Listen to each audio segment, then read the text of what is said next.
We go.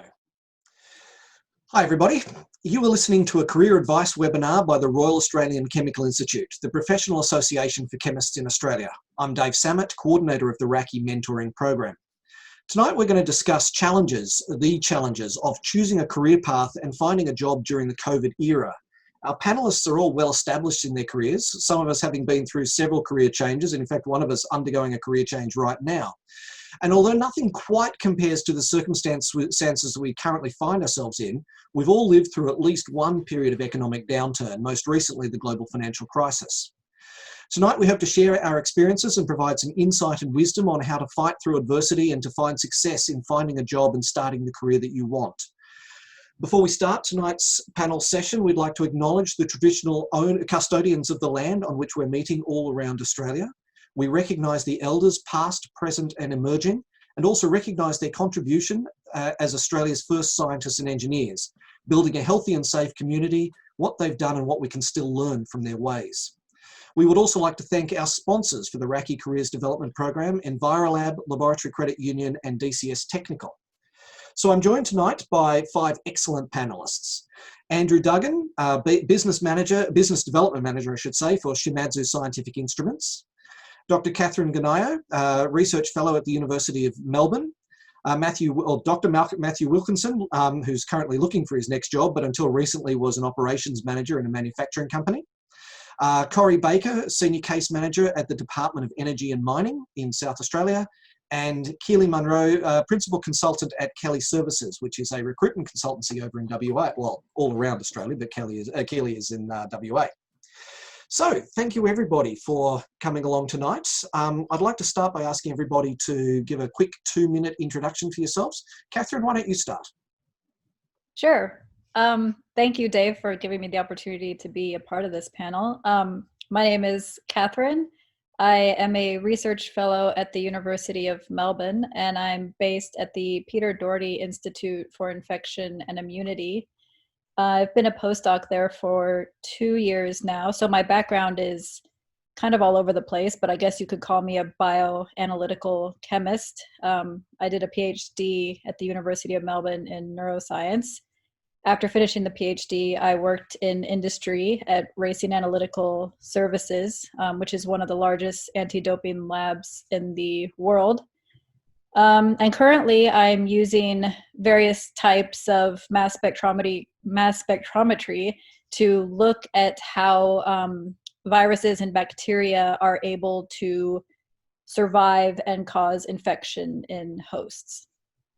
Excellent, thank you, Catherine. Keely. Yes, thank you, Dave, for inviting me today. As you mentioned, I am a principal consultant for Kelly Scientific Resources. We've actually just merged with Programmed, which is another recruitment firm that is the biggest in Australia. So exciting times for us and Kelly Services. I've been with Kelly for 5.5 years. My background is chemistry. I've got a Bachelor's of Science and a Master's in Chemistry from Canada, if you couldn't tell from my accent, for all of you out there. But now I spend my days recruiting for scientists, for scientific positions. So yeah, I think that's really me. Excellent, Keely. As a matter of fact, I'm a Canadian citizen as well. You can tell from the way I dress. So, Corey. Oh, you're still muted, Corey. I'm muted, sorry. Thanks, Dave, and thanks everyone for coming along. I currently work for the South Australian government, state government, and I work with companies to facilitate their large mining and or infrastructure projects. So I connect companies with the right people in government. So for example, the EPA or the Department for Environment, or sometimes the Commonwealth Government, and to help them develop their projects and prepare for approvals, manage their risk, like political risk, environmental or regulatory types of risk. So I work on projects that are could be right at the start of the process, where minerals are just being identified in the ground, through to the project design, where we need to work out, for example, like logistics of an export pathway, so connecting road up with rail through to ports. Some of the other roles and experience I've had include chemistry teaching, running a business, science communication, stakeholder management and engagement, ministerial liaison, strategic planning, marketing, media and PR, etc. But most of my roles have been cross-sector roles, so I call it boundary spanning. So when I was at the State Government Department of Environment of Water, I facilitated some partnerships with NGOs, industries like BHP, Arid Recovery, which is a conservation reserve, Sea Shepherd even. I even negotiated with pirates, and the Nature Conservancy. Yeah. Excellent. Matthew. Thanks, Dave, and thanks for the opportunity to join the webinar today.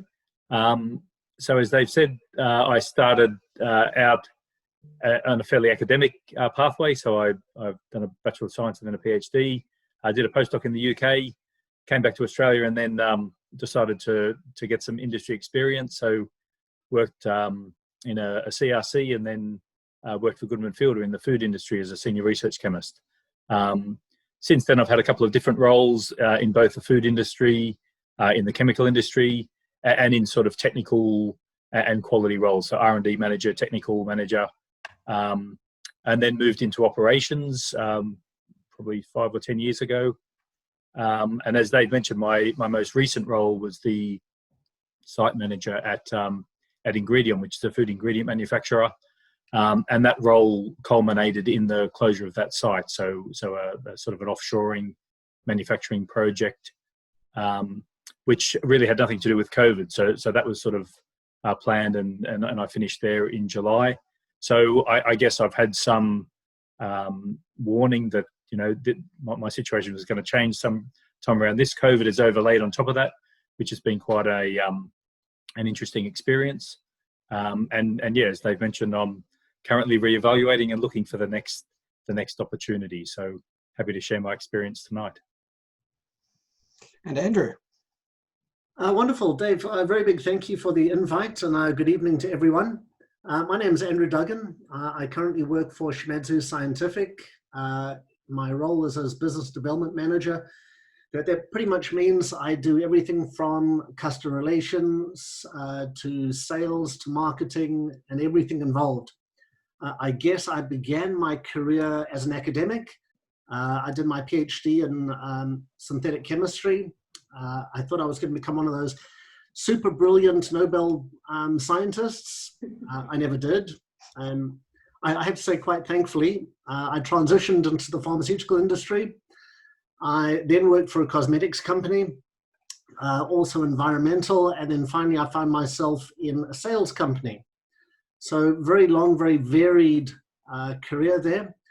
As I mentioned a little bit earlier to Dave, all the best laid plans never really seem to come to fruition. And often that's a fantastic thing. So that's where I am, and I'd be very happy to chat to everybody tonight. Excellent. Do you know, I'm so thrilled with the panel that we've got today, you know, representing every aspect, industry, commercial, manufacturing, government, academic. You know, we've really covered the spread. We've also done it geographically and by gender. Diversity rules. Well done, Dave. So why don't we launch in? Actually, I'll quickly mention to everyone listening here. All of our panelists tonight are mentors or participants in the RACI's mentoring program. We are recruiting right now for the 2021 program, and if you've gone to our website and it says it's full, that was a mistake on the website, and we're fixing it right now. But absolutely, we're very much welcoming people for next year's intake. So starting with, look, the big news, COVID. It's all most of us are going to be thinking about at the moment. The big question: how is COVID affecting the industry that you're in and your current work? Keely, I might throw to you first, because being a recruitment consultant, you're going to see the greatest diversity of industry. So, what's your comments to start with? Well, firstly, I did have to poll around the country to some of my other consultants, because while, you know, I'm based in Western Australia, as you said, so we've been least affected and we've been really fortunate. But the areas that, you know, really we're seeing a lot of demand is still in mining, which is really great, not just in Western Australia, but it's in the food industry, it's in pharmaceuticals, it's in biotech. you know, these are industries that we need to carry forward regardless of a pandemic or not. So those are the areas that have been, you know, really busy for us. And I guess there's been just a little bit of a change as to, you know, permanent and casual opportunities and things like that. So, you know, we're recruiting less on permanent roles in the height of COVID, and more so in casual, which may be opposite to what many might have thought to be the case. But that was what we were seeing. And we've just seen that things that are down at the moment have been things like manufacturing, construction, and professionals in that chemistry focused space, I suppose. Fair enough. And Matthew, you were making some comments about manufacturing during our chit chat earlier. So, you know, what are you seeing out there?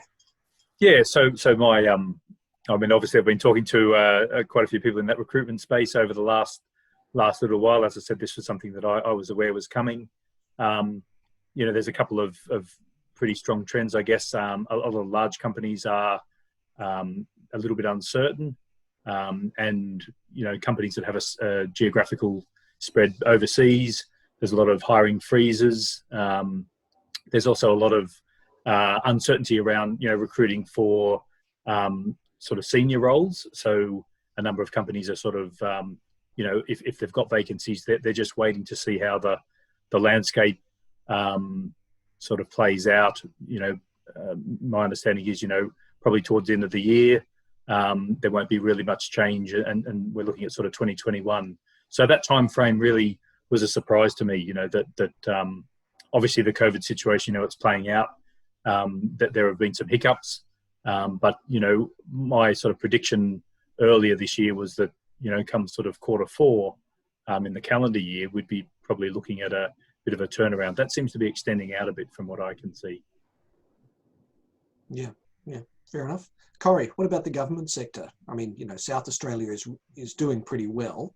Yeah, I mean, we are, but obviously, especially for mining companies, there's a big risk that there'll be a case in a camp, which poses a huge risk in terms of a whole lot of issues like social license, where you've got, you know, at the moment, there's border closures. Do you have people from Victoria coming in to South Australian camps? All those sorts of things which have had to be managed really on a day-by-day basis with companies. So yeah, just working really hard, especially early on with companies, to identify what their risks might be and keep them informed of what's going on. And also there's been a really close engagement with my Department of Energy and Mining and Health and SAPOL for the implementation of border processes and protocols and testing. So yeah, it's been a really high level and demanding and fully integrated and collaborative approach to try and get the best outcomes for everyone. Mm-hmm. And generally, you know, in that mining sector, are you seeing stability overall? Are you seeing tightening? Are you seeing new opportunities? Like, you know, I mean, granted, it's going to be playing merry hell with the FIFO workforce, but does that, as example, create opportunities for South Australians? I think that obviously it's probably something that's not going to be affected as much. Like Keely was saying, there's still demand for mining, and I think that it will continue to be a priority, especially of this government and probably other jurisdictions, to make sure that mining is a constant to continue to prop up the economy. It does provide huge amounts of stability and just like a general baseline economic stability there. So yeah, I think that it's probably one of the industries that's pretty safe, but who knows. There's probably the bigger affected areas are perhaps the smaller companies, the small exploration companies that might not have access to capital to be able to start up their projects, but the big companies can probably, all the established operations can weather the storm a bit more. And probably some of the opportunities might be for different states. Also, people that are restricted from coming in with specialist skills from interstate, we need to find the people here now. So that's potentially an opportunity for people. Right. Now, turning that then to you, Andrew, the nature of your work means that you would have contact with a lot of different type of businesses. You know, the analytical goes across a lot of different sectors. So what are you seeing amongst your clients? Dave, very good question. Look, we've seen a great variety of responses. You've got institutions, organizations that have really hunkered down, that have tried just to weather the storm as best as they can, and they're waiting for what happens beyond the pandemic. I want to say that would generally be a university type institution. We've also got a lot of customers who are hospital, medical, environmental. Now, those guys, they all seem to be super busy. Clearly, if you've got blood tests being done, there are more and more blood tests being done. You don't just close shop. I gather also that the construction infrastructure is very strong at the moment. And the more construction that happens, the more testing of sites that happen.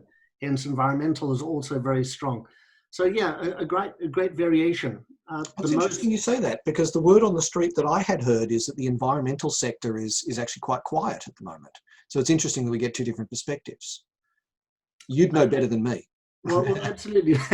It all really depends on the exact company, the exact location. It really is a lot of variation happening there. But environmentals, yeah, it's still buoyant, I would say. Okay, great. Now, Catherine, of course, being in Victoria and being in a university, that's like the double whammy. I mean, Uni New South Wales recently announced, 500 job cuts, UTS, I think a similar sort of number. It's pretty brutal up here, so I can only imagine how it is down there. Yeah, I think the University of Melbourne's number was 450. And then, Monash and La Trobe and Deakin and, others are affected. So this is probably going to be the biggest fallout in academia, is the loss of revenue from students. And then how does that trickle down to the types of funding that's available for, early career researchers, mid-career researchers. So I think we're going to see this impact us, for a while. So it's definitely affected our industry in, looking to the future. Job security is always on our minds as academics. But then, some fellowships that we've applied for have just suddenly had to be cut. So, people spent a month, 2 months applying for this money, and then because the university is at a loss financially, they've had to, just cease these opportunities. So there'll be more people applying for a pot of money that isn't probably going to grow. I guess I'm lucky that I'm based at the Peter Doherty Institute, because we already look at viruses as it is. So my current work, it wasn't too hard to say, okay, well, I've been working on bacteria, but now there's a sudden demand to work on viruses, and specifically the, coronavirus. So I know I'm lucky in that sense that I could transition my skill set to look at this. Of course, not everyone is going to be in this position, but in the early days of the pandemic, that was definitely something that I noticed, that the first people who were able to get back in lab were those that could transition their projects quite quickly to be more relevant to the coronavirus. So then some of us were like, well, wait, I need to get back into the lab to generate data to be competitive for grants. But, either I don't want to switch to this project, or I just can't switch to this project. So Interesting. I don't want to dissuade anyone from, pursuing this career path, because it's not all doom and gloom, but it's a bit scary at the moment. Well, it's very interesting you say that, because it segues quite neatly into our next question, Catherine. But before I do, I'll quickly make the comment. One of the areas that I work in is the research and development tax incentive. I help companies access those entitlements. And what I'm seeing among my own clientele is a really broad spectrum. I'm seeing clients who are, effectively shutting up shop, through to clients who are saying, well, my staff can't work on ordinary operations, so I'll put them onto 100% R&D since I've got them on staff anyway. So I'm seeing a diversity where some R&D spend is going down and some is going way up. So, the point is there still are opportunities out there, is what I'm trying to say. Yep. Okay, so Given the current circumstances, what advice would we give to those who are unsure about what career path to take? I mean, obviously, one of the key points is right now we have the current outtake of students who are going to be finishing up their studies and emerging onto the workforce.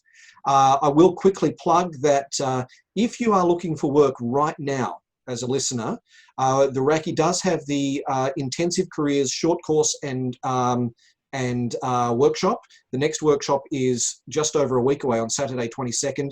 I will still take a few extra people. If you want in on that, email me at mentoring@raci.org.au. What we do is we work intensively on the skills and the strategy to go out and find a job right now. Okay, so the question, under the current circumstances, what advice would we give about people who are unsure of what path to take, right? It's a different challenge now than it normally is, and even normally it's a challenge. So hands up, who wants to jump in? Okay, Keely and then Andrew. Keely.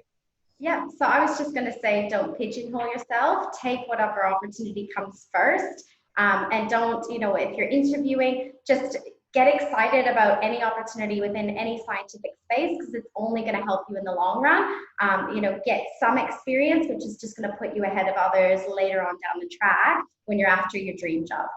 Okay, following up on that then, Keely, what about, somebody working in a supermarket or a travel agency or something? Well, not a traveler, sorry, stupid example, but a supermarket, I don't know, at McDonald's. How does that affect right now when you're recruiting people?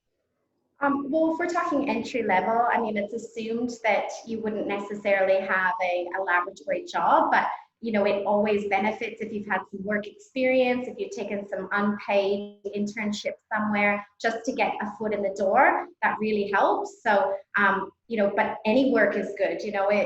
There's transferable skill sets that come about from that. But I guess when I was saying don't pigeonhole yourself, I was more meaning when going after a scientific job, if you want to be a forensic chemist, well, don't hold out for a forensic chemist role. Take whatever you can get leading into that later down the track. Sure, absolutely. Andrew. Look, I'll absolutely back up Keely there. You've got to be flexible.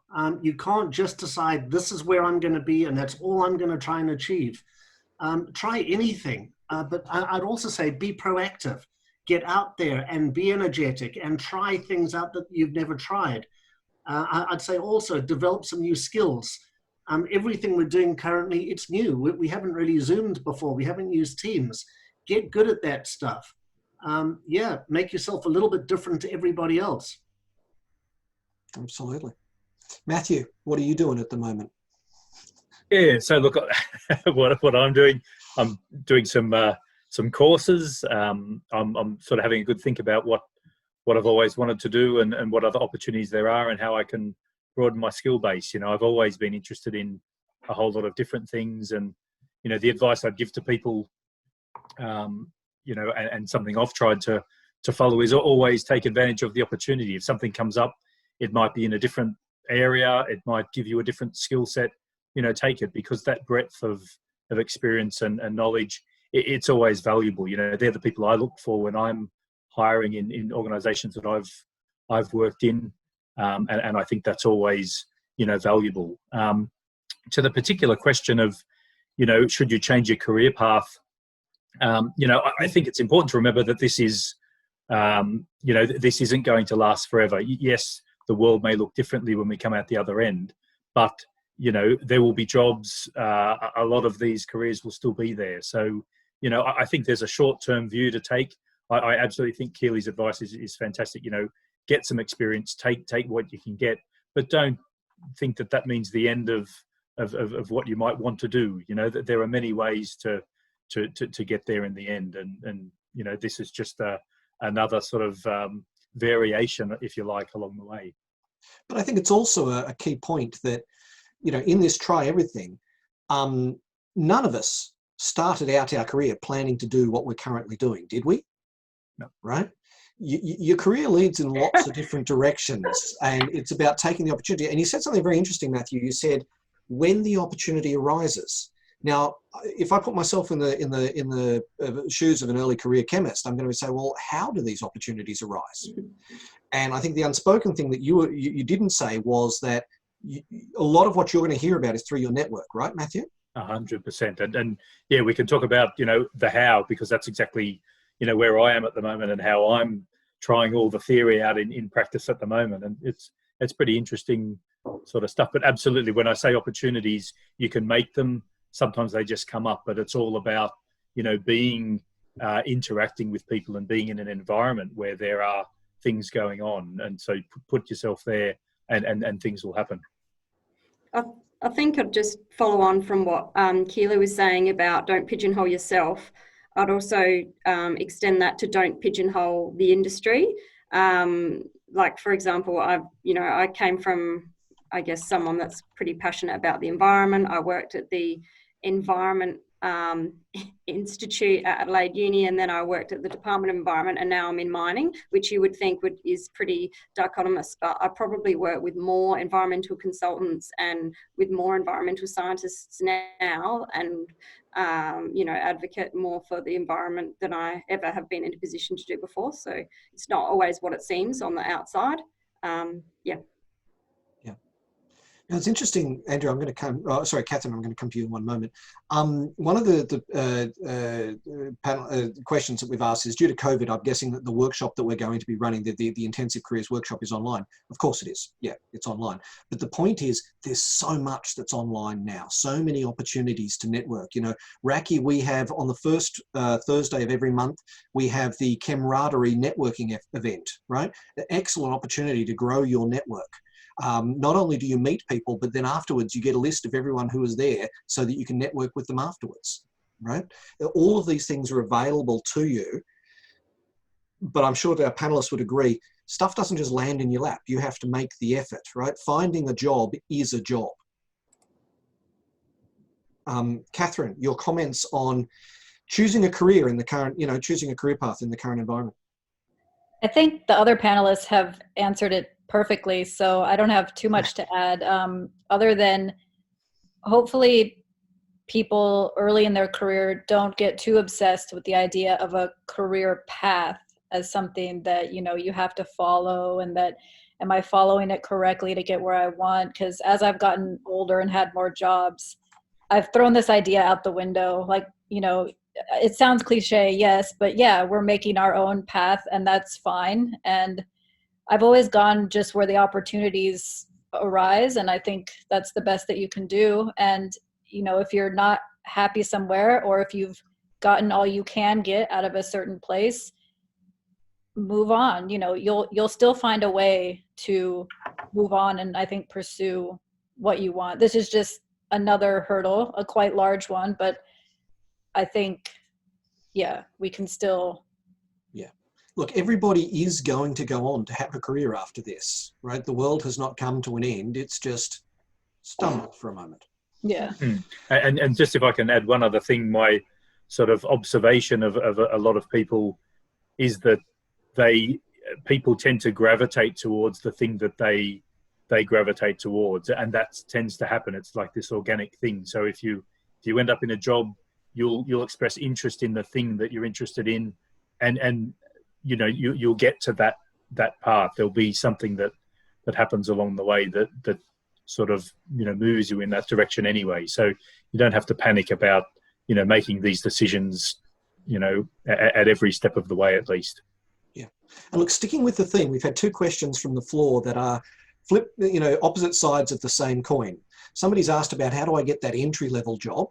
And somebody else has asked, I'm doing a double master's degree, and during the interview I'm told that I'm overqualified. They're two sides of the same problem, right? Underqualified, overqualified. So how do we make that breakthrough? How do we find that job that is the right fit? Keely, do you want to start? I knew you were going to come to me, Dave. I think it is challenging. It's that double. It's a never-ending cycle, I suppose. You go for a job, and the job says they want experience, but as a new graduate, how do you get that experience? And nobody will ever get you that job. So it is a challenge to get in there. I think look for those entry-level roles. They're usually very clearly marked that they don't need previous experience. I think don't think that you have to tick every box on the job criteria either. You know, if it's asking for a TAFE certification and you're a degree qualified chemist, don't think you can't apply for that role just because they've asked for something that's less than you, and vice versa. I think it's really important that you just, you know, the more opportunities that you apply for or you go for, the more chance that you're going to get through on one of them. I think making sure that you're, you know, being proactive again. So, you know, every job, you're not going to like to hear this, but every job out there at the moment, there are a lot of applicants going for the same role. But where you can differ is by going to your local laboratories or, you know, the companies you're really interested in. Just because they don't have a job available doesn't mean that there's not a job there. I think it's really important that, you know, you go door knocking if it's possible in certain areas. I know Victoria isn't, but pick up the phone, give a call, and just explain your situation and see if there might be an opportunity there for you. One of the great strategies you can employ is to go to the NATA website, the National Association of Testing Authorities. Every registered lab in Australia is listed on their site, and you can go through and see what companies in your area have a NATA lab. Then you can research them. And I think, would it be fair, Keely, I'm going to stick with you for a moment, would it be fair to say that especially, but especially at this time, a lot of the entry-level jobs won't be advertised because companies will say, by Christ, I don't want 500 applicants. I only want one. To that. Yeah, they come out to the agencies for that. But further to your point about the NATA site, there are telephone numbers on there as well and a contact person, so that's helpful. It gives you somebody to actually ring and ask for on the other end of that line, so it might just give you that extra foot in the door. And I would be in trouble if I didn't say we have a Future Scientist Award program, Kelly Services. So make sure as a graduate that you're looking out for the Future Scientist Award. We try to get as many entry-level graduates into the workplace from that program. It is delayed because of COVID, but I promise you it's coming. And you're going to see probably around October, we'll have a call for nominations. So look out for that one. Now, Matthew, you must have recruited any number of entry-level people over the years. And I'm going to put words in your mouth, but you're going to go from here. I would assume that underqualified, overqualified, your key concern was, are they a good fit for the organisation? Are they going to stay? Yeah, 100%. I think, you know, in that role of I need someone, I've got a space, and I, you know, what am I looking for? Honestly, those, you know, how qualified, you know, I've put out a job ad and then recruited something completely different because the person came along. So I think, you know, yes, when you're making those applications and you're trying to sort of explain how you fit, you know, you've got that dilemma of do I exactly fit the brief? But if you can get in front of someone, if you can sort of show them who you are, if you know them through another contact, through a network, through an introduction, then, you know, the job description almost, you know, becomes a bit less important, and it's about the person. So I 100% think that the idea of using your contacts, as Keely mentioned, you know, my feedback as well is the number of applications for jobs at the moment at lots of different levels is very, very high, very hard to sift through all of that. So, you know, the challenge is how do you sort of circumvent that process and differentiate yourself. So definitely, you know, contacts, networks, LinkedIn, you know, I think, Dave, you mentioned it, or Keely, you mentioned it, choosing the organization, you know, finding some targets that you're after, researching people on LinkedIn, trying to find somebody who you know or who you can just get into contact with, you know, shows a bit of initiative. I don't think anyone's ever been that upset of somebody sort of getting in touch with them and asking them, you know, if they can have a chat. You know, particularly if you can use your network to get a warm introduction. Yeah, 100%. So, you know, I do think, and look, I'm in that position at the moment. It's a lot more satisfying chasing people and setting up conversations with people than it is sitting back looking at Seek, waiting for, you know, the job to pop up. So it gives you some control psychologically. I think it's a much more positive way of spending the time. And you know, I think it's got a much higher chance of success, you know, according to the stats and from everything you read. So absolutely, I would advocate that. Now, I'll make the point, Andrew, your job is a job that extensively involves networking on a day-to-day basis. And therefore, you are going to have possibly the most extensive networks of anyone here, with the possible exception of Keely. It's actually interesting that I always recommend to early career scientists that when they go to an event, the person they should network is the salesperson. The person they should network with is the salesperson. They know everybody. But then when I turn to you, Corey, networking is the entire system of government is designed to, or the recruitment system within government is designed to prevent networking from being a factor. It's supposed to be a level playing field. Supposed to be, yeah. So how does someone who wants to get into government, how can they give themselves an advantage in the current environment?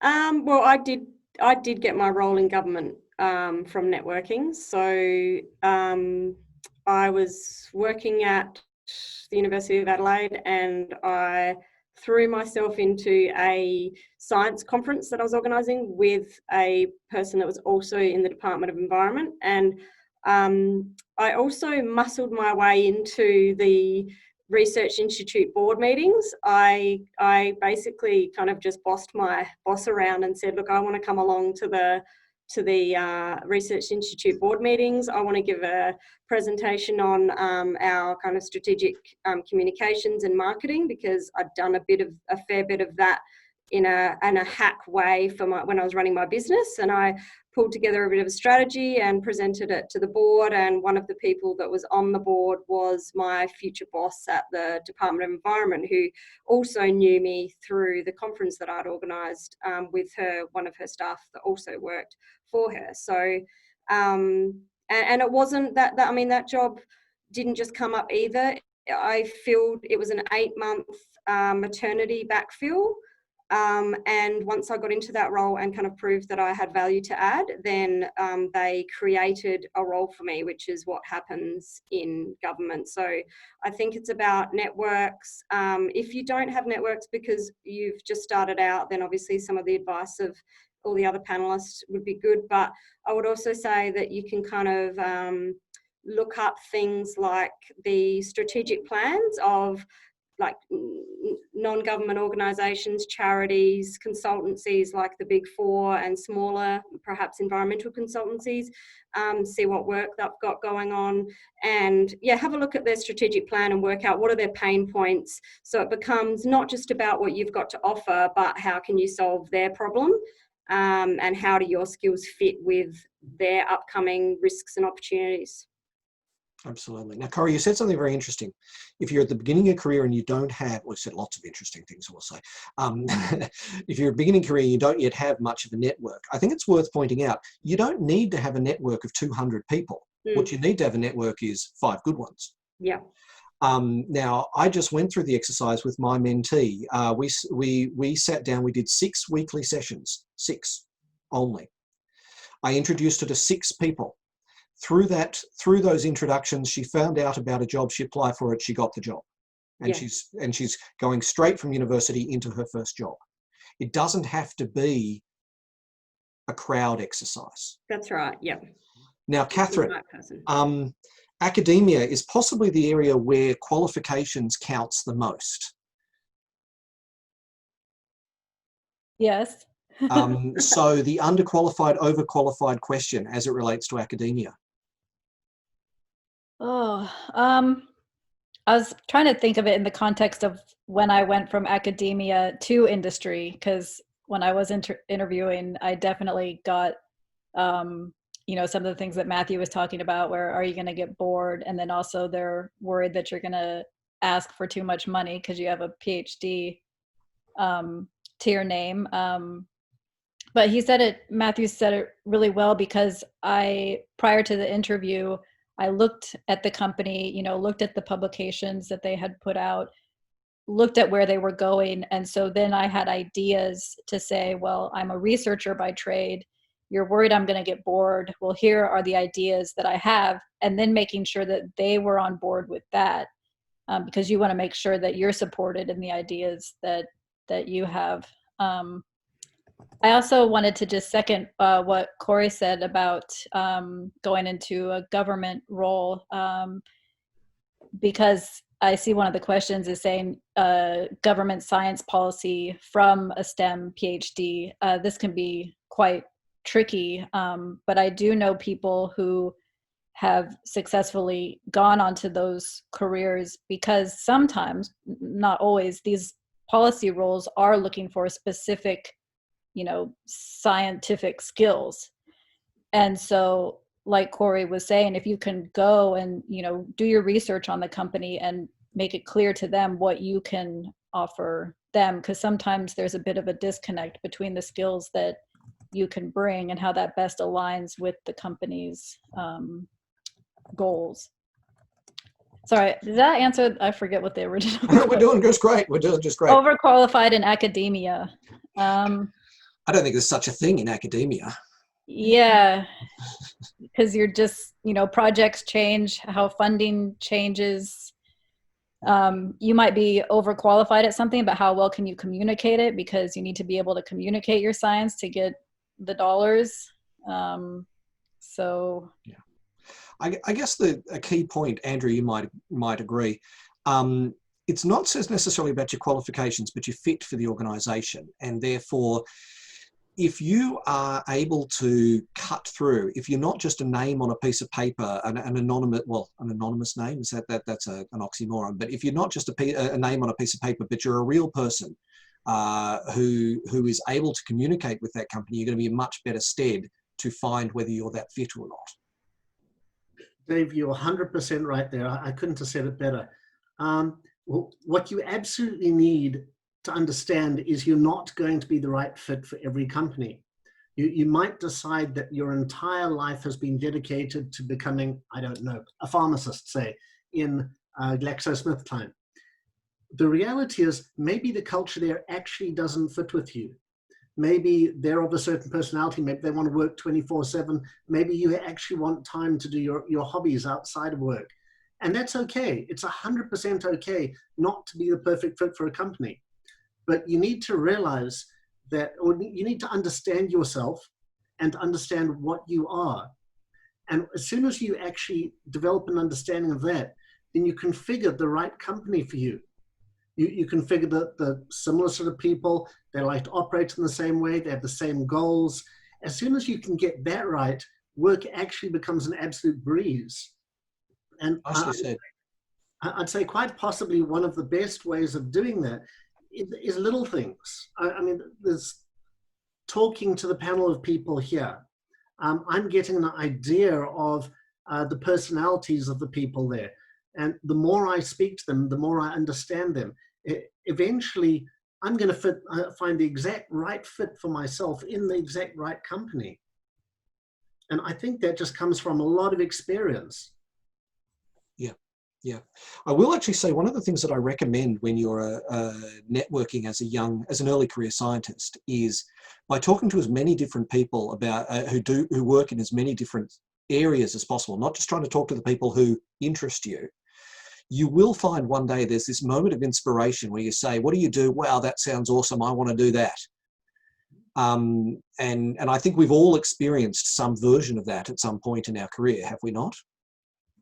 Yeah, opportunities that come from just out of left field. Yeah, absolutely. So the most popular question on the floor right now, what skills has COVID made most valuable to, or more valuable to employers? Who wants to jump in? That one? They're very simple skills. Again, being able to chat to people, being able to actually get your personality across. It's incredibly difficult in front of a computer screen to get your personality and to bond and have some sort of warmth between people. So the very, very first skill is actually get really fluent with this media of communication. And I guess you do that just by speaking to a whole lot of different people, 10, 15 minutes here, there, and eventually you develop it. That I would say is your absolute first skill you've got to get right. But it is worth saying, communication doesn't come naturally to all of us, particularly as scientists, let's face it. It's a skill that can be practiced. It's a skill that can be learned. 100% right. Yeah. The other thing, if I can jump in, Dave, is the skill of flexibility. I look. This isn't a COVID thing. This is a fundamental from my point of view, that the people who, when you're working with particular people, they just are able to accommodate things. It doesn't mean they're pushovers, but they have an attitude that just says, I get what needs to be done. I'm happy to do it. I'll make this easier. For me, that's invaluable. Something that I look for, and something that I would encourage people to develop. If you're hard work, then it just makes everything a bigger challenge. Absolutely. So, to everybody, what role does optimism play as a character trait in a team environment? Corey, do you want to jump in? I mean, it's really important. But it's not something. I guess something I read the other day said that optimism is not going to solve the problems of the world. It's not going to necessarily make your life easier, but getting depressed and anxious about everything isn't either. So, you've got to take each day by day, and sometimes a reminder that the little things can just help you to get the most out of a day. Everyone knows that when they've had a productive day, Matthew, if you're at the moment in your job search, if you've had a productive day and you've sat down, you've got through some things and you haven't dwelled on negativity, even if you haven't got a job at the end of the day or an opportunity hasn't come up, you know that by the end of the day you feel better about that. And actually, before I set up or came onto this webinar, I posted some things on Twitter. I added to a thread that I put up a while ago to another panel session that I did, and there's been a few articles about COVID and staying positive, and one of them was, I think, a Nature article about how to stay positive in COVID. And so I've put my my handle in my name, you'll see on the screen there. And so if you want to go to see that thread, there's a whole lot of articles about staying positive in COVID as a scientist. There's also another one about finding a career in creativity. So I just added a few at 5 o'clock today. So there should be the first on the feed, but you can scroll back to the thread and see a whole lot of other articles that I posted recently. Nice. I'll have to mention that to RACI social media. but I do think, just to follow up on that idea, that characteristic of not being able to sort of be beaten down by the situation, it's a very important leadership characteristic. And when I reflect upon the last sort of 12 months or so for me, leading a project shutting down manufacturing, right, quite a difficult project, a really important skill was motivation, keeping everyone level, overlay COVID on top of that, keeping everyone sort of focused. We can get through this, the world isn't going to end, let's keep our eye on the target. That sort of idea, that's a skill to develop, because it's absolutely invaluable in any challenges that come along. The people who are sort of fairly level can contribute, can continue even though these things are difficult. I think that's quite important, that resilient sort of idea, I guess. Absolutely. Yeah. Keely, so when you're recruiting at the moment, what's making candidates stand out? Oh, good question. Well, it's interesting because I'm actually recruiting a couple of entry-level positions at the moment. So when it is entry-level, it's rare when you get those opportunities where the client isn't overly fast around any experience that a person has. So I end up doing more phone screening than I do with any other roles that I recruit, because oftentimes I'm looking for a particular skill set and everything else. But oftentimes, it's a bit of a gut feel from things that jump out at me and on somebody's resume. It might be clubs that somebody has belonged to, getting active in their communities. That always is a pretty good indicator of somebody that's going to, go above and beyond sometimes for a company. So, it's a lot of that phone screening. And, you know, I'm having a lot of experience with this recently, but, you know, I'm calling with a job on the other end of the phone, and you'd be surprised how many graduates are pigeonholing themselves, and they're telling me they want this job that isn't the one that I've got right now. And it shocks me every time I hear it, because I'm thinking, you know what I'm calling you about. I've explained to you the role that they'd applied for, yet they're telling me that their dream is something completely different. And not even just their dream. I asked generically, ideally, what would you like to be doing? And 9 times out of 10, it's something completely different. So it's quite interesting. I think that's my biggest teaching message for anyone that's listening out there that is looking for new jobs, is when somebody calls you about an opportunity, that's the opportunity you want. And you just take it and give them all the answers that's leading in that direction towards getting that job at that moment in time. All right. Now, what about the issue? What about the idea? So as part of the mentoring program and careers development program, I do a job application exercise. I get people to apply for a dummy job, and I give them feedback on that application. And this year, for the first time, someone sent me, not only did they send me their resume and cover letter, but they sent me a video introduction of themselves. So 2 to 3 minute video. Hi, I'm whatever, and this is me. Do you see anything like that these days? And if you do or don't, what do you think of it? Starting with you, Keely. So it doesn't allow for those kind of applicants with our particular system, the applicants tracking system, but we do have a lot of tools that we've used over the years. Like, we've got a hire view tool that we would use in particular situations, and in those situations we'd specifically send out questions that people would have to video their answers. And I actually prefer screening through those ones. It's a bit fun at the same time. You know, I get to hear all in a row all of the responses for that particular recruitment drive, but we don't use that technology all the time, so I don't often get to see it. But when I use that hire view tool, I really enjoy it. So yeah, I think try anything to set yourself apart. I think the one thing that you've got to remember, though, is that companies may have policies against opening a video, so you may want to check that might be okay for the, you know, based on their rules around technologies and obviously cyber attacks and things. But yeah, why not? Something to be different and set yourself apart. Interesting, very interesting. Okay, so in this climate, to our entire panel, would you recommend sticking with your set career goals or being flexible and adaptable to industries that have been less affected? Catherine, I'm going to start with you because we haven't talked to you much lately. Of course, I like the idea of being adaptable and flexible.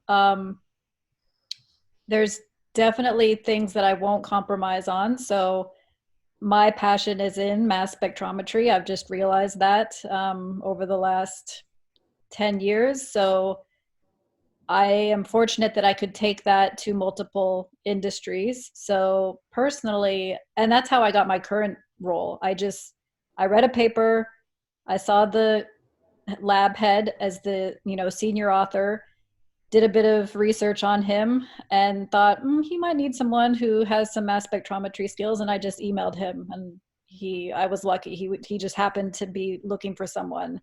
But like, I can't remember if it was Matthew or Andrew mentioned, he had a specific position that he was advertising for. I didn't meet all of those, you know, requirements for that position. So he tailored it and hired me. So yeah, I think being flexible is good, but if you know what you like, you can still be flexible and, you know. But you've made a key point there, Catherine. That adaptability, that flexibility was not about the job or the role. It was about applying the skill. And that can be a key issue. I once had a mentee ask me, I'm working at a travel agency. How does that apply to a job in chemistry? And I was saying, it's about the underlying skill. The underlying skill of being a travel agent, a good travel agent, is excellent communications and excellent logistics coordination. And that is a transferable skill. So it can be absolutely worth thinking about your adaptability, not in terms of the job that you do, but the skills that you be applying. Yeah, very well said.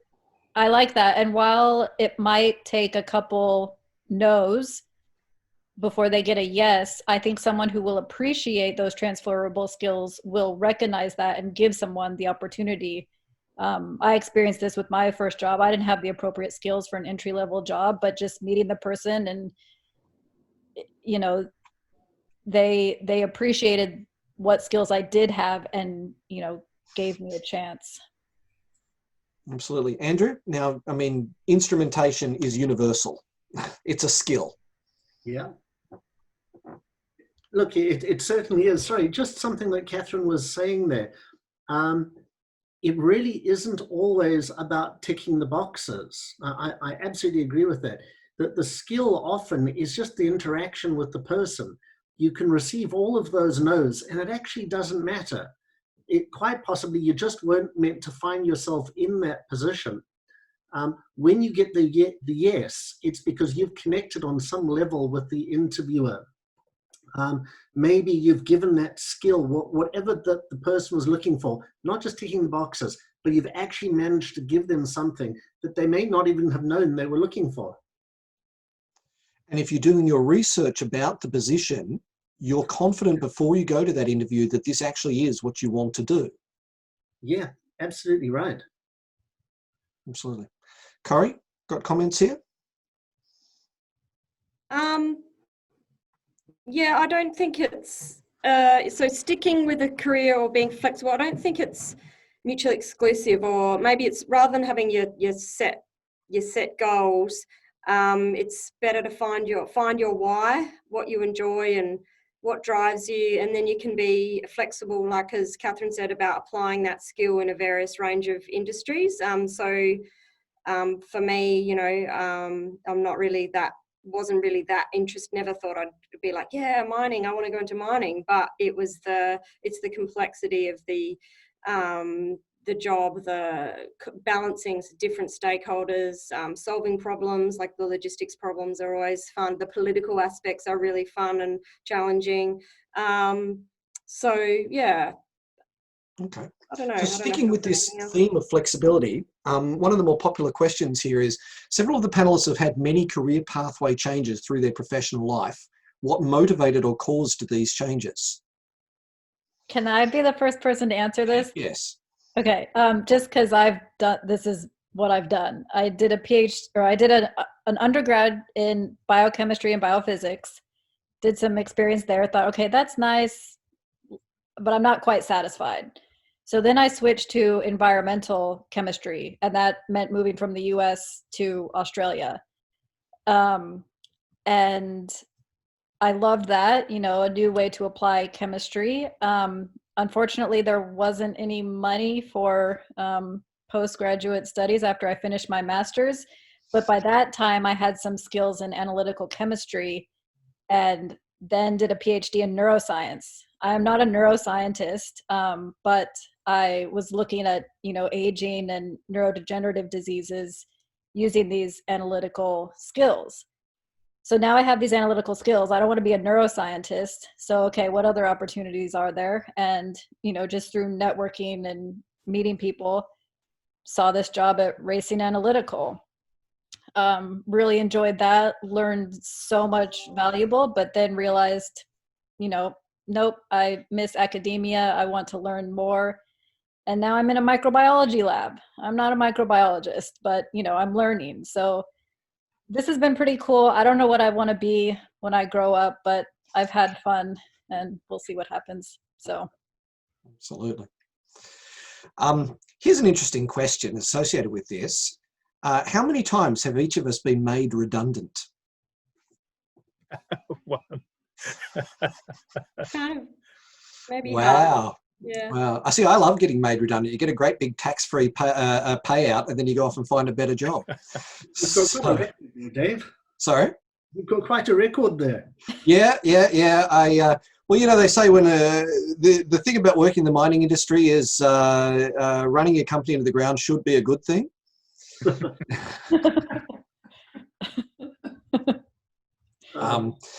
Yes. So, yeah, I've had a fair diversity in my own career. I've been everything from a recruitment consultant to a commodities analyst.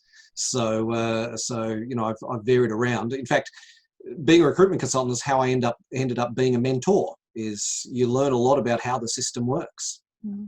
So I- quite possibly the reason that you've had the career you have, Dave, is out of necessity. Yeah, but look, honestly, it was interesting. Until I started my own company 8 years ago, I never did the same role for longer than 18 months. I'd sometimes worked for the same company for years, but I never had the same role for 18 months. And for me, I don't think it's necessity per se.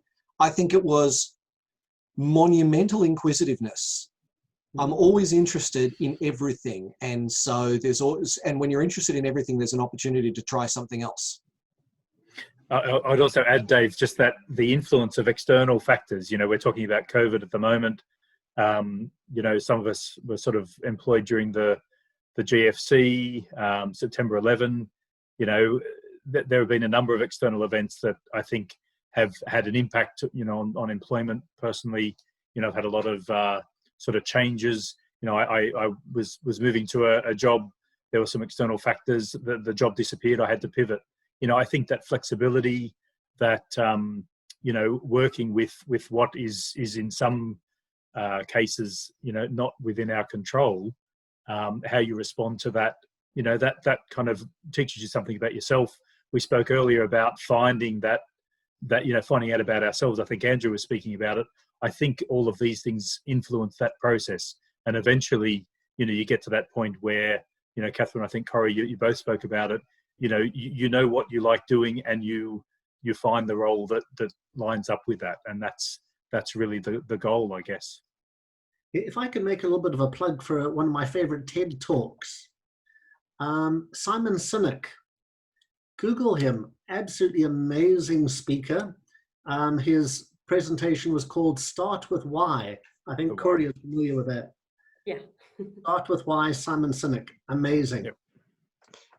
What I will do is I'll put the link to that up on our careers website. Excellent. So just made myself a note.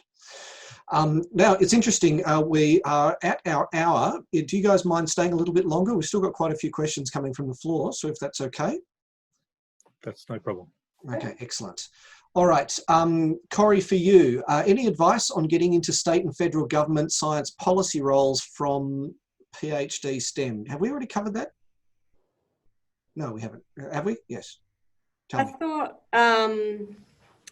it is tricky. I don't think that you're going to see a job advertised science policy for PhD student in STEM. It's kind of not maybe, but it's not normally how it works. Sometimes you might see a job that really doesn't match up with what you thought that you would be doing in government. But if it's kind of vaguely, if you fit the bill of that job, and you're lucky enough to see a job advertised in government that's open to externally, I don't think that's something that will happen very often moving forward. Governments are under a lot of pressure to cut budgets, and have been even before COVID. So generally, a lot of the positions that go in government are advertised only internally, which makes it very tricky to get in.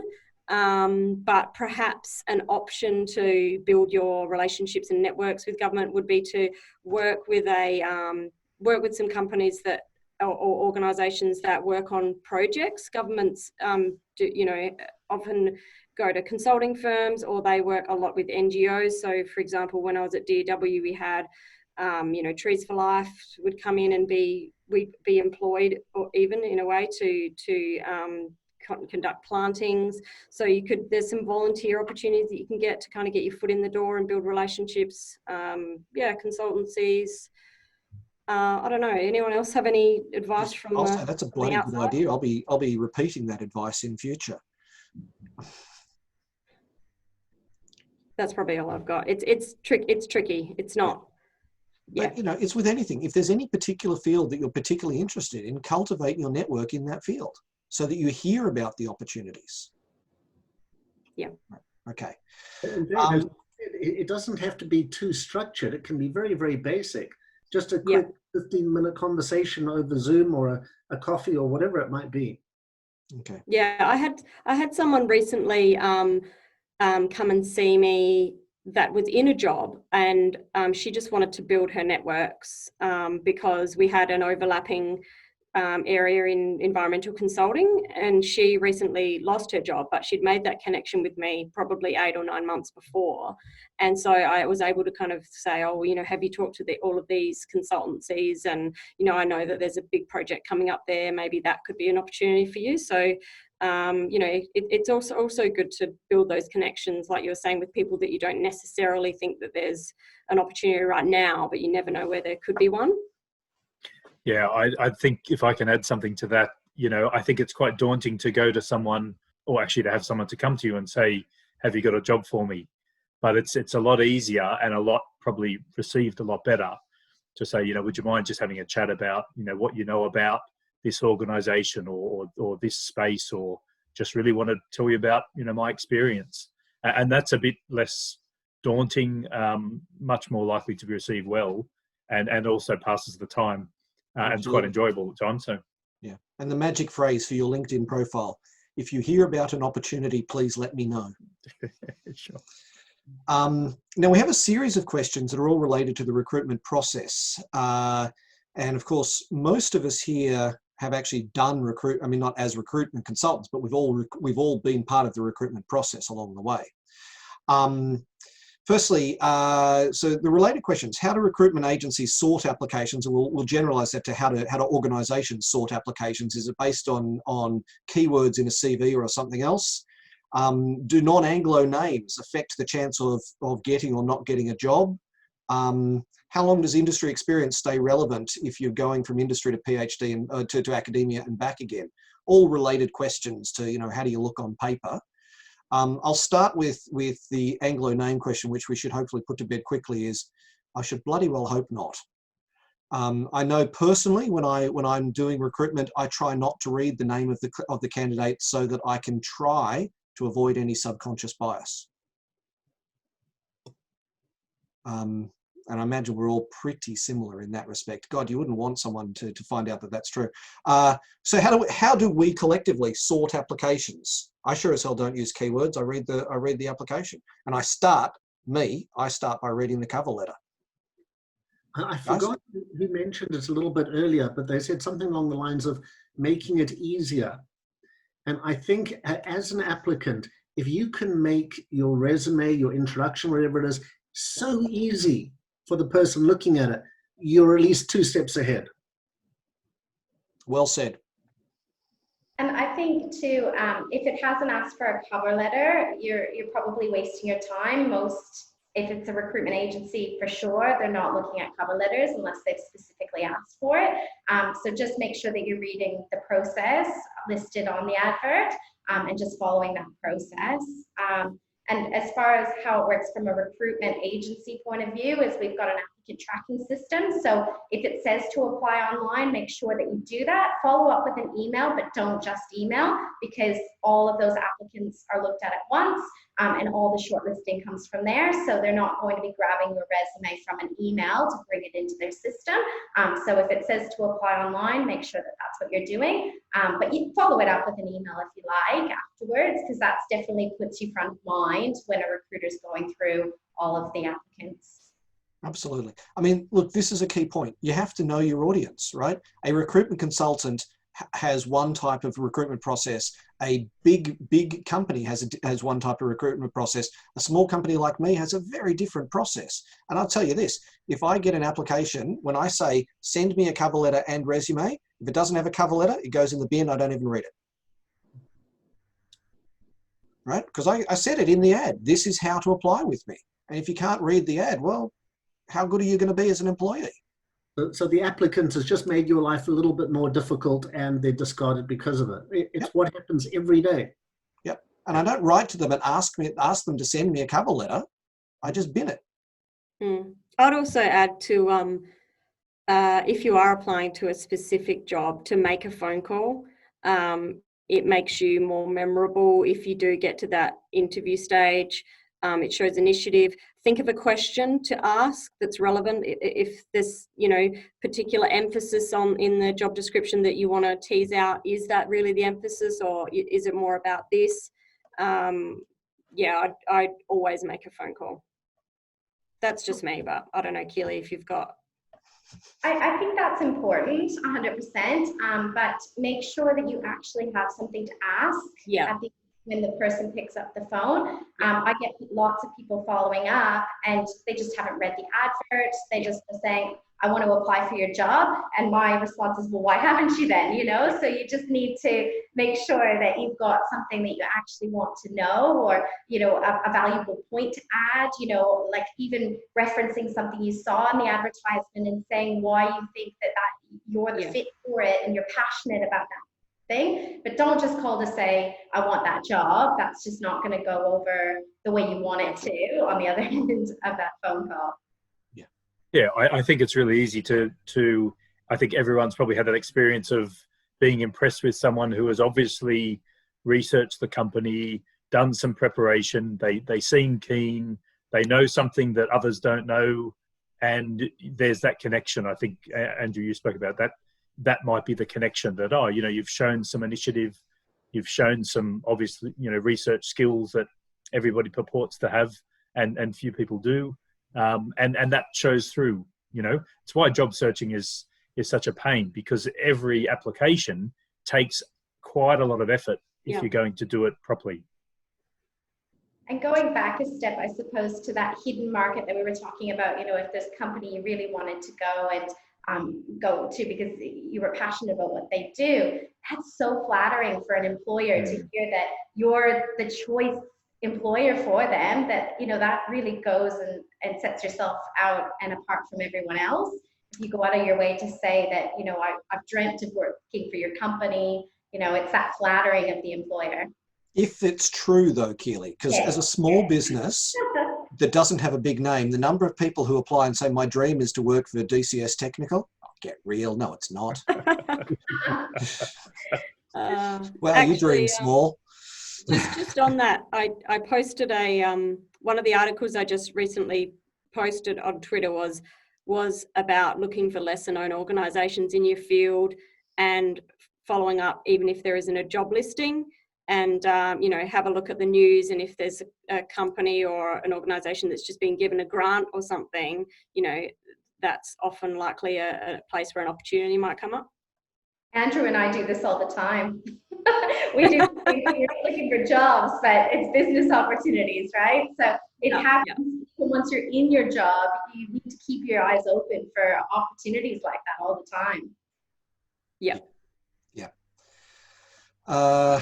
Okay, the currently top rated question is, do you feel as though industry has room for people who pigeonhole themselves with specialisation, particularly with highly theoretical specialisations? Well, I have a lot to say on this, but I feel like I've spoken enough already. So if other people want to go first, that's fine. Well, Matthew, you're about to speak. Yeah, look, I just again, from my perspective, you know, I think you have to look at what that specialisation is and what skills that is, and then it's your job as the applicant to make the case, I guess. You know, why is that useful in the job that you're applying for? Why is that useful in the company that you're interested in working for? You know, if there's a connection there, and you can make the argument, you know, and it's convincing, then why not? You know, don't be put off by the fact that you're very capable and you've done a lot of work to develop a particular skill. You know, you obviously enjoy that skill, you think it's valuable. You know, the challenge is to work out where you're going to apply that skill and how you're going to sort of make a living out of it. So that's the goal. You know, that's what it's all about. So don't undersell what you can do or what's special about you. But know your market, right? I mean, Andrew, when you want to sell a GC, you don't go to a metallurgy company. Absolutely right. Look, there've been a lot of really great comments on this one, and the word I'm going to use is fit. Whatever you have, I guarantee that there's somewhere that you're absolutely going to fit with. If you're super technical, wonderful. I mean, Shimadzu, for example, we're a mass spec company. We love technical people. At the same time, I'm not a technical expert in mass spec at all, but I'm good with people, perhaps. So I found my niche there. It was just a simple fit. So really, there's a place for everyone. Absolutely. There's more than one place for everyone. 100%, yeah. Right? There's not just one. You're not all fighting for the same place. And I feel like there's a continuum between that really technical role and a more strategic role, and some people want to stay in that technical area, and that's fine, and others want to use that technical background to propel themselves into a more strategic role. And it's about working out how those technical skills and understanding the others that work in that field and that technical specialty, how does it fit into the company, how does it fit into what the state or the nation or the world needs. So yeah, I think it's about working out strategically where that technical skill fits. And I'd just like to add to that one of my sort of theories is that the more people who have that technical ability, who understand stuff, who can progress to other roles where they're influencing perhaps the direction of things, the better off the decisions are going to be. It's a bit of a science-centric view, but I still stand by it. There are a lot of things that are quite technical, difficult to understand, and people who get that sort of stuff are very valuable with obviously in combination with other skills. So I keep carrying on about developing adjacencies and other skills. Matthew, I've got a science degree and a business degree, and I've made an entire career out of communicating between the two disciplines. Yep, translating. That's been my career. Yeah, when you boil it down. Yep. Now we've got so many questions. We're not going to be able to answer them all. Questions about someone without much training. Look, we get a lot of questions from PhDs. A lot of PhDs, they do their PhD and then suddenly realise that there aren't actually that many jobs in academia. 6 out of 7 PhDs have to go and find a job. I was about to say in the real world, but I'll say outside academia. So it can be a shock to the system. And there is a bias, Keely, you would agree, in the Australian workplace against people with PhDs, on the basis that I think Catherine said it before. They can expect too much money. They can expect too much respect and too much publication. The ability to keep publishing that can make it difficult, right, Keely? Yeah, and I think it comes down to pace as well, the pace in a busy commercial setting versus the pace in an academic setting. That has a lot to do with it, and it's a barrier that's definitely hard to cross. And it's a hard one. My husband is an academic and a researcher, and we have this talk all the time. He's like, but I'm fast, I do everything really quick, but it's just changing that stigma, I think, in industry, and it's something that we just need to keep working at, and I'm always trying to work at that from my side, being a passionate scientist and having come from a bit of that academia side as well, but it's different in Australia than any other country that I've experienced. I think it's a lower regarded degree in Australia, whereas you'd be propelled higher in a lot of other countries because of that PhD. I've lived in Scandinavia, North America, and that certainly would ring true in those places. But in Australia, it seems to be the complete opposite. Yeah, tall poppy syndrome is alive and well here. Look, the advice... Could I just share a little bit of experience? I got to Australia about 10 years ago, and I, had a PhD, and I thought, wow, I'm going to be fantastic. Everybody's going to love me. And over the course of 5 months, I applied for about 112 odd jobs through Seek and LinkedIn and whatever else. And probably about 3/4 of the way through that, I stopped mentioning that I had a PhD. And I suddenly got more and more people interested. And for all the reasons we've talked about, that you might want a higher salary, or people feel that you're more qualified than they are, whatever it might be. But the way I actually got a job was not through any of those applications. It was through joining a society completely irrelevant to chemistry. It was just a personal interest I had.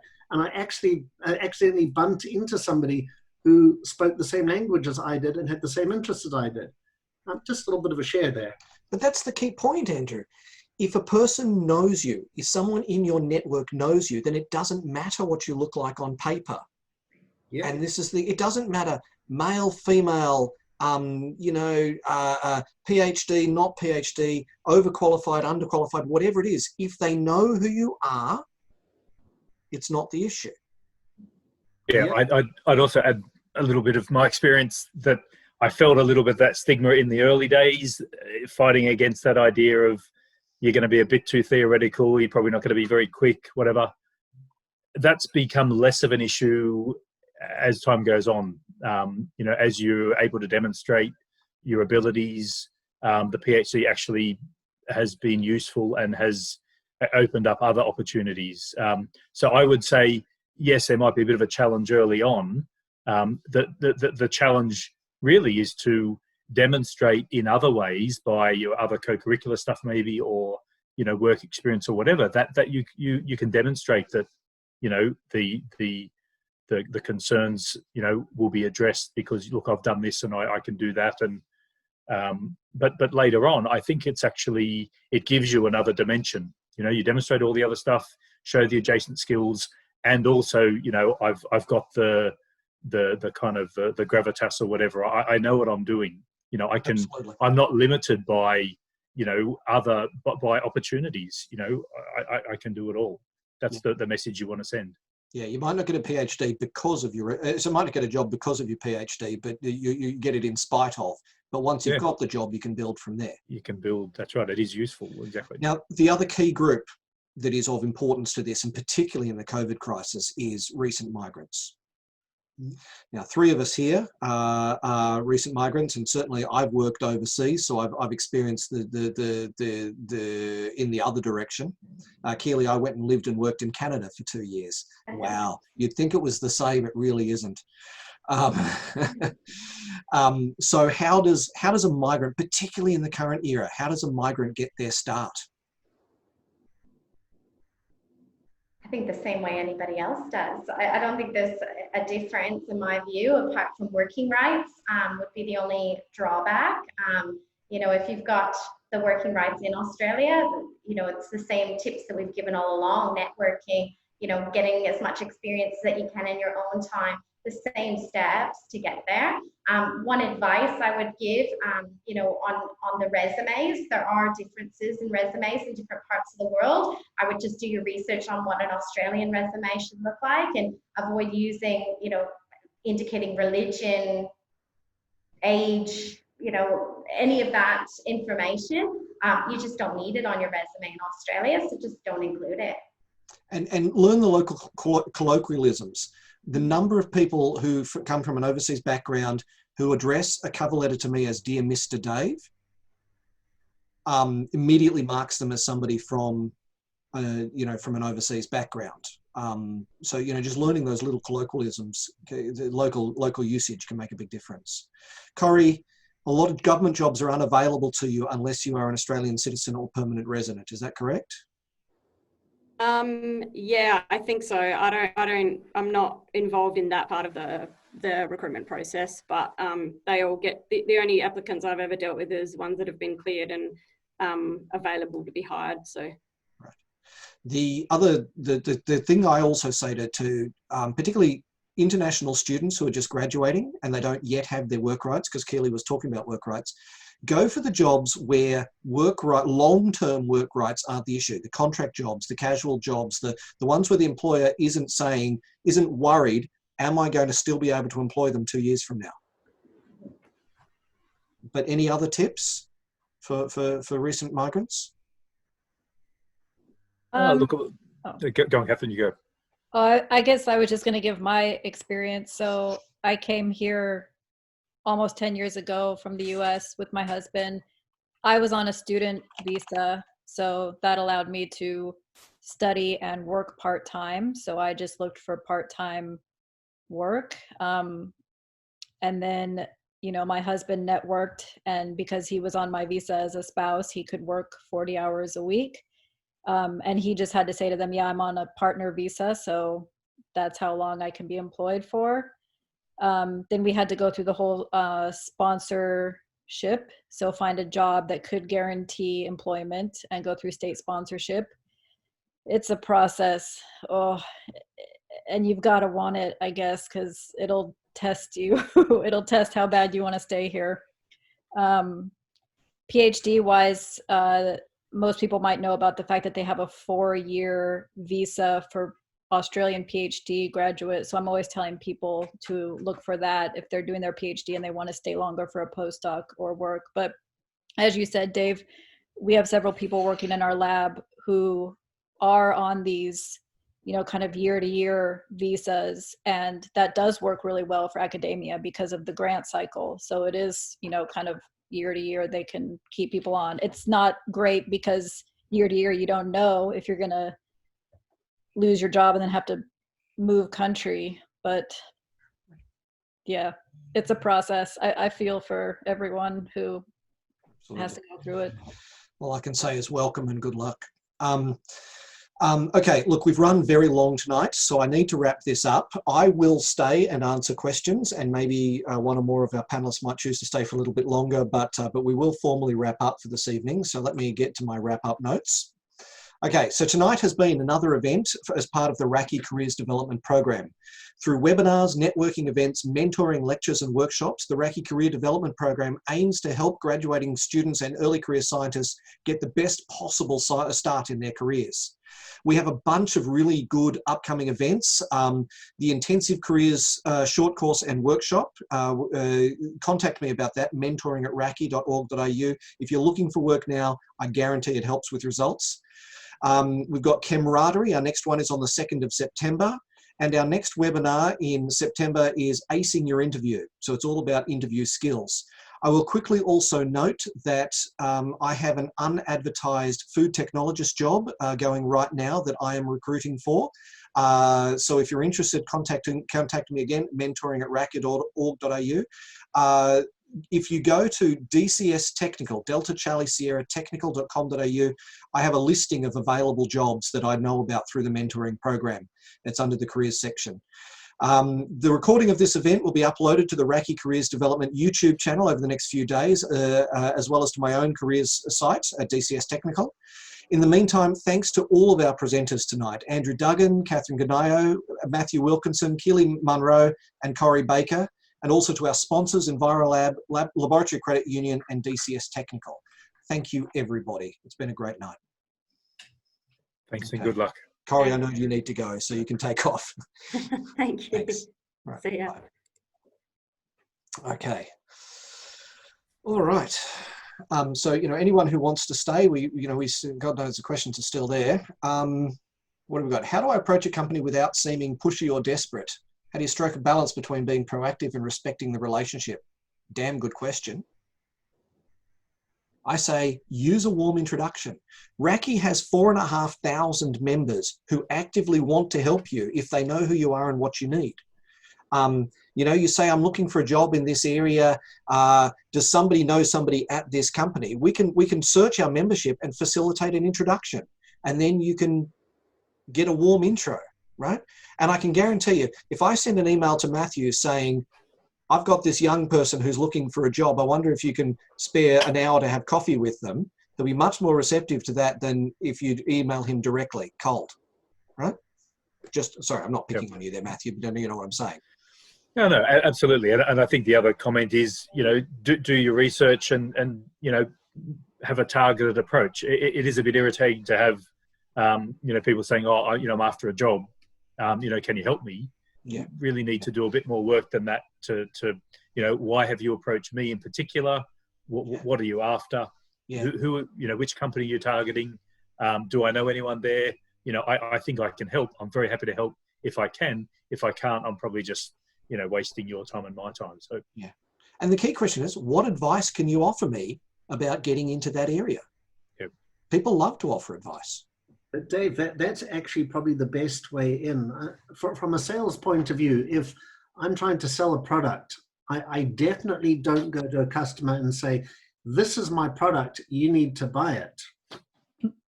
It's a far better way of going to the customer and actually just getting to know them.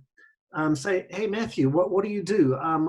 What's the work that you do? What are you interested in?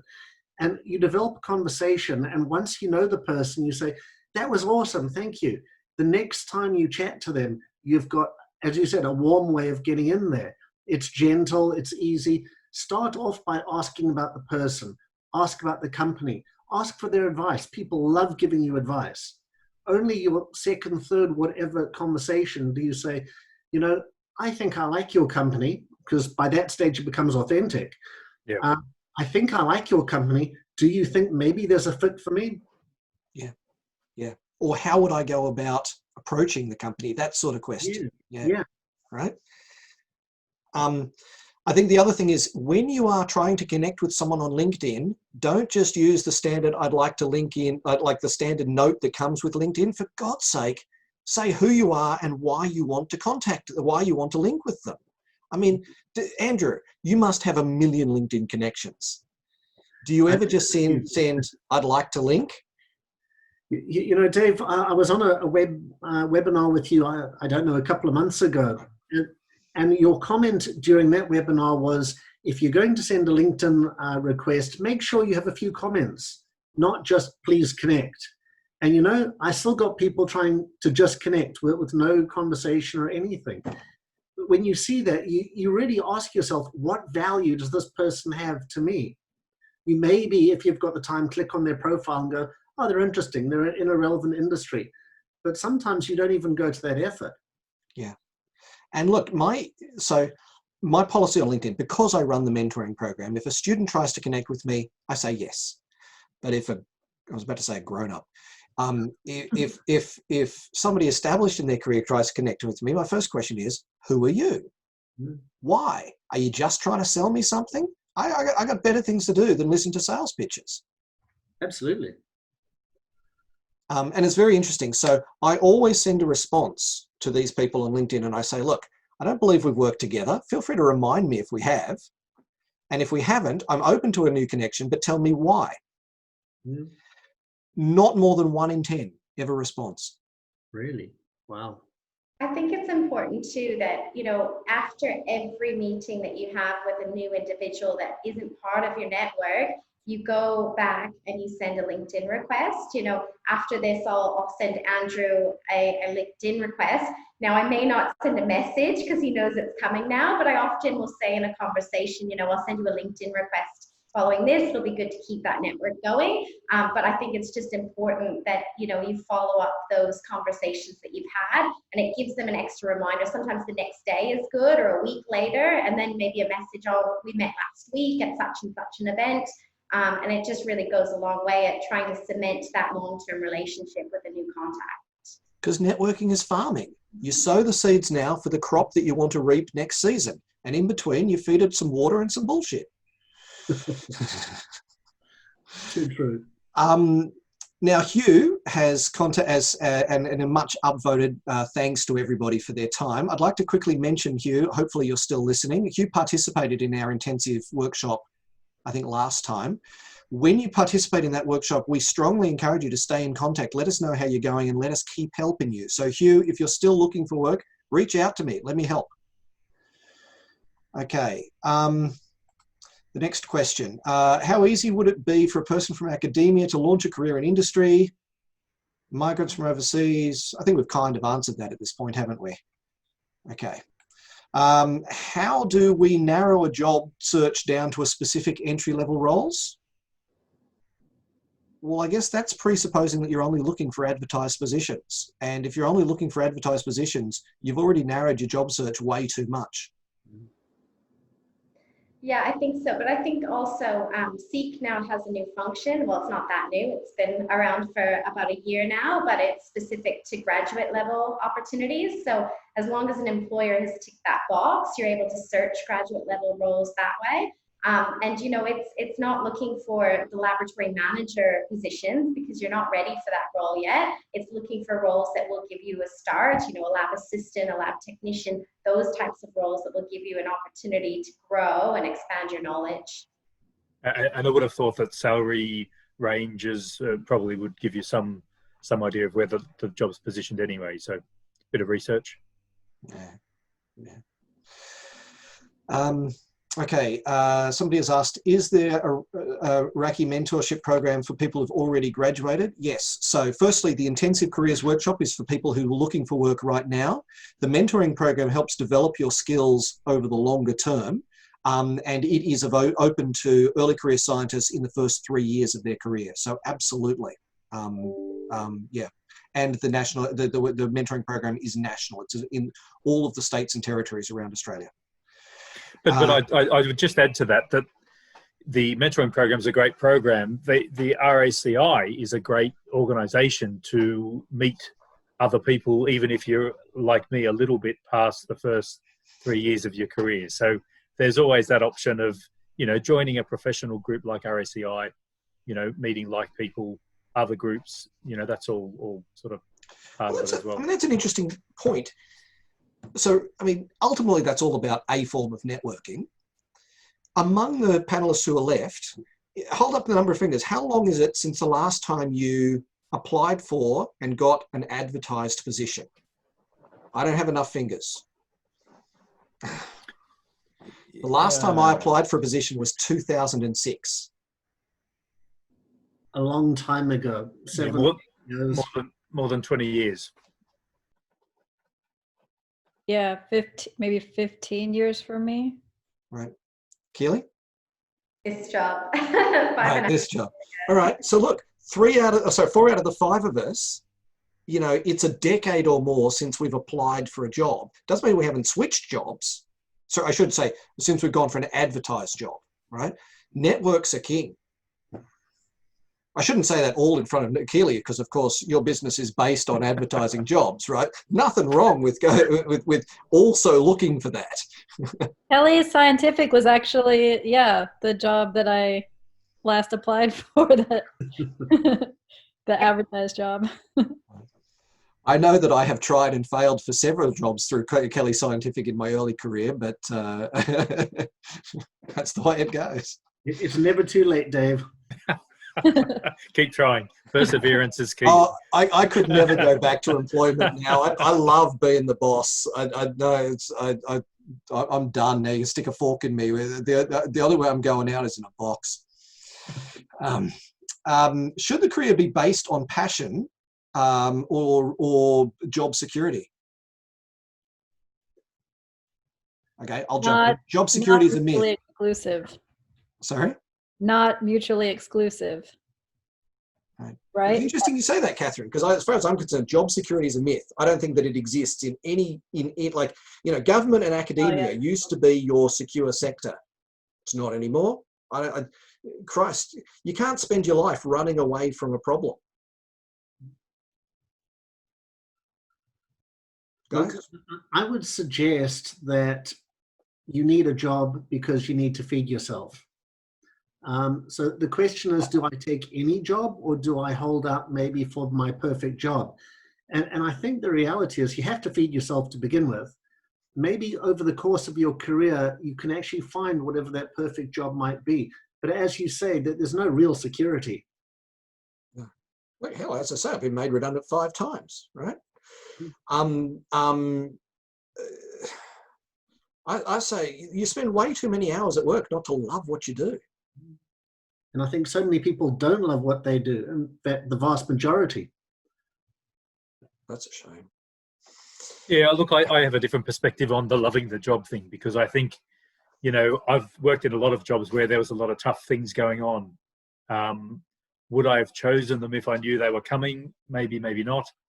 But I always think you look back on it and get something out of it. So, you know, I'm a big advocate for, you know, making the best of where you are. There's always been good stuff about jobs that even had bad things about them, you know. Absolutely. So I think it's just the way that you learn from it, and it's always sort of helped to add something to the portfolio, or to build a skill, or at the very least say, okay, I'm really not that keen on doing that sort of thing again. I'd like to move in a different direction. You know, that's a positive. Hence the fact that I didn't continue as a recruitment consultant. But look, I would say there's no job that will make you happy. Happiness comes from within. You take the happy with you into whatever job you do. Yeah. That's if I can just add to what Matthew said there, it's all part of the journey. You need to understand all the terrible bits before you can appreciate all the good bits. Exactly. And a job like a marriage is never 100% happy, right? You know, like there's always going to be days that you don't love it, but if it's good on average, you say, great, I'm happy, right? Yeah, it's the average you're striving for. Okay. The idea of a career seems so daunting with so many factors to consider and manage. Do you have any advice in general about careers? Yep, I do think that's something. what we're just saying. Yeah. Get into it. Yeah. And I mean, my view is, it doesn't matter whether you take this path or this path or this path. Whichever path you take, there's no right career path, and whichever path you take, you're going to be happy. You're going to face wonderful new ideas, wonderful challenges, wonderful setbacks. It's all part of the tapestry. And it goes back to what we were talking about before. You may think you're setting off on one career path, but you end up in something completely different. I didn't set out to be a recruitment consultant, by the way, but I absolutely love what I do, and I get to mix the scientific background that I have, you know, with my career, and it's great. I get to meet so many different people. I learn about so many different industries. It's fantastic. So it's not where I set off. I was a hydrogen storage researcher doing renewable energy. That was what I did. I traveled the world doing that. And then I landed here into something completely different. So yeah. You're absolutely right, Keely. And I will say, I loved all of the aspects of recruitment consulting that you just mentioned. The only thing I didn't love was saying no. Mm. That was the part, you know, and I'm sure you've experienced this too, but I used to have candidates crying on the phone to me saying, if you just give me a chance, I'll be a great employee. And I'm way too soft-hearted for that. That just broke my heart. Yeah. Not the fun part. The fun part is when you get somebody that job and you've made them so happy. That's the best bit. Well, I will say this, Keely, my long-term goal at RACI is to, once I have, through my own entrepreneurship, earned enough money, I intend to sponsor a job at RACI formally. There will be a reverse recruitment consultant. Their job will be to find jobs for our members. Rather than finding members for our, rather than finding people for the job, it'll be reverse recruitment, and I will pay for that out of my own pocket. But that's still a couple of years off. I don't quite have that kind of money yet. That might be a very good business proposition, Dave.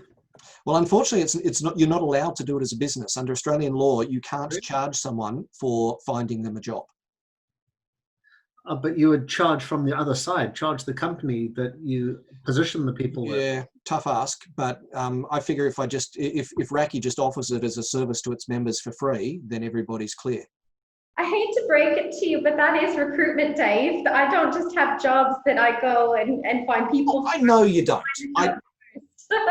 Fair play, Keely. You're absolutely right. That's not the only thing that you do. But I guess what I'm talking about is the hard cases. You know, I don't know, that recent immigrant who has no experience in Australia, who still has visa limitations, you know, getting them their start, making a genuine difference in somebody's life. That's a special moment, right? And I've got to say, there is nothing that thrills me than when a mentor comes to me and says, I got the job, right? That's my perfect moment. So that's the reason I put 500 hours a year into the mentoring program.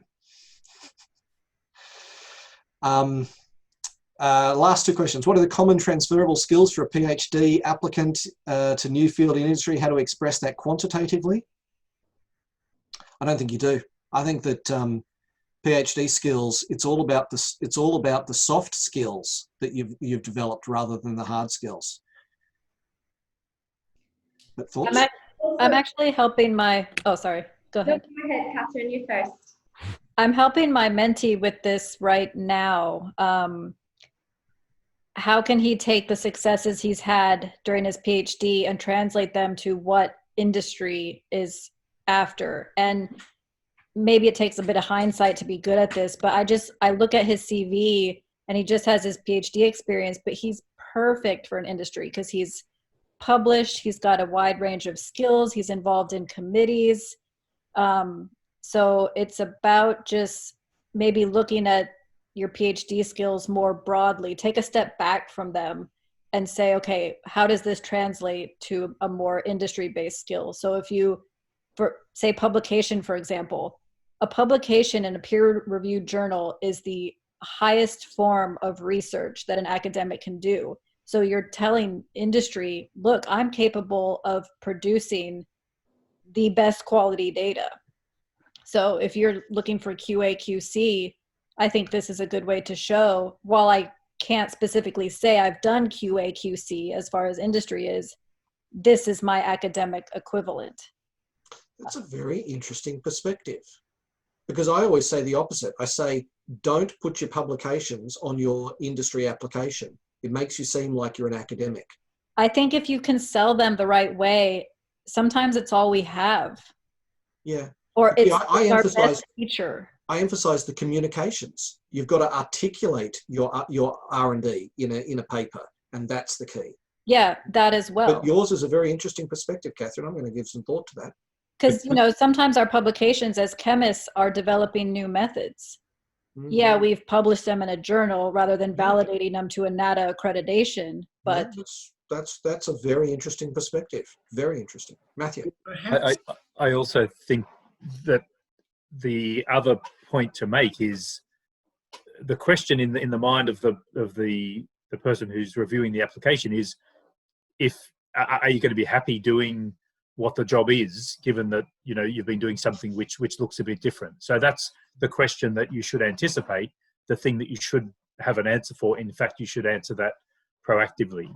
You know, my view was always, I really enjoyed the academic side of things, but I really love manufacturing stuff. I like making things. I like getting out amongst it and seeing something produced. So for me, that was my story. You know, I really like doing all the research, but then I really want to move into, you know, industry, and you know, somebody believed that, and I did that. So the question to ask is, okay, I can tell you all the skills and all the things I can do, but you also have to address that motivational piece. You know, why is this going to work? Am I going to do this job for 3 months, and then are you going to have to refill this because I've found that I don't like it? Matthew, what you're touching on there, and I'll reinforce it, it's in the language that I've learned recently, it's all about the customer. So if you are applying for a job, the people you're applying to, they are the customer. Mm-hmm. What is it they are looking for? If you're an academic going into industry, what is industry looking for? With all honesty, I don't think they care about publications, but they do care if you're able to get perfect or great results out of, let's say you need a technical role in mass spec. If you can get the great results off the mass spec, that's what they care about. So it's always a matter of look at what they need. Yeah. But don't copy and paste what you've got. Be authentic about it. And I think I heard the word translate. Translate what you've got to industry speak. Yeah, that's very good advice. I think too, don't forget that during your studies for your PhD, you have given that a few years and it's almost like a job. So don't forget, it's not just under your education piece on your resume. That should be your first work experience, and really highlight what you've actually physically done, what instrumentation you've utilized, what computer softwares you've used, so that it's very clear how that can relate to industry. That's very interesting, Keely, because I've always taken the opposite approach. I basically say that when you've come out of university with a PhD, you have zero experience. And so your competitor, somebody who's got an honours degree and 3 years of experience, beats you 9 times out of 10. No. The only thing I would add to that, I agree with you, Keely, 100%. The PhD, it's something that you've demonstrated a lot of grit, right? Everyone gets to the end of their PhD and they're absolutely over it, right? You've shown a lot of character, not just about the technical skills. It's the stuff that, you know, you've been bloody minded about something. You've done it to death. You've got to the end of it. You know, that's a lot of those sort of adjacent skills that you already are showing. So don't forget, in talking technical, that there's a lot of character. There's a lot of other things that you have demonstrated. So I'd be somewhere in the middle of Dave and Keely. You know, maybe not 3 years of experience in industry, but certainly you've demonstrated a lot of stuff that is, you're not the same as a raw graduate, if I could use that term. Oh, that's interesting. To borrow a phrase from Madagascar, the children's movie, a whole lot of grit, spit, and a whole lot of stick-to-itiveness. So, okay, is continually learning the best way to be flexible? Just saying yes to opportunities? I guess it depends on what you mean by continual learning. I will certainly say that going back to university to do more study for the purpose of getting a job is a slow and expensive way of getting a job. Yep. And if the only reason that you're going back to do further study is to get yourself a job, I think that that's a bad reason to do it. Go back to be a PhD because you love it. Yeah, great. But not just because you think it's going to make you more employable. But continual learning, hell yeah. And saying yes to everything, hell yeah. Say yes to everything. I mean, they talk about the 70-20-10, stuff, right? The 70% is on the job training. You're learning a lot of the stuff that you'll need for the next role by actually doing. The continual learning for me is whenever you're offered an opportunity, get in the door somewhere, even if it's something that's completely different to what you thought you might be doing, accept it. If it's extra work for no pay, it's a win-win, right? Get the experience. That's what you need to do. Take the job, show you can do more. And many, many times jobs have materialized through showing that, hey, I can actually do something more than just the job that I'm doing. So that's been my mantra for a number of years is really beginning expand, of my career, right? I went 3 years from bucketing mud from place to place in a pilot plant to running the R&D section of an ASX listed company because I kept saying, nobody's doing this task. Mm-hmm. Somebody needs to do it. I'm somebody. Can I do it? Yep. And I never asked for $1 extra, but every year they gave me more and they gave me a new title and pretty soon I was running the joint. Yep. Yeah, 100%. And I think the thing to remember too is universities are businesses. So of course they're going to try to push you to do more study.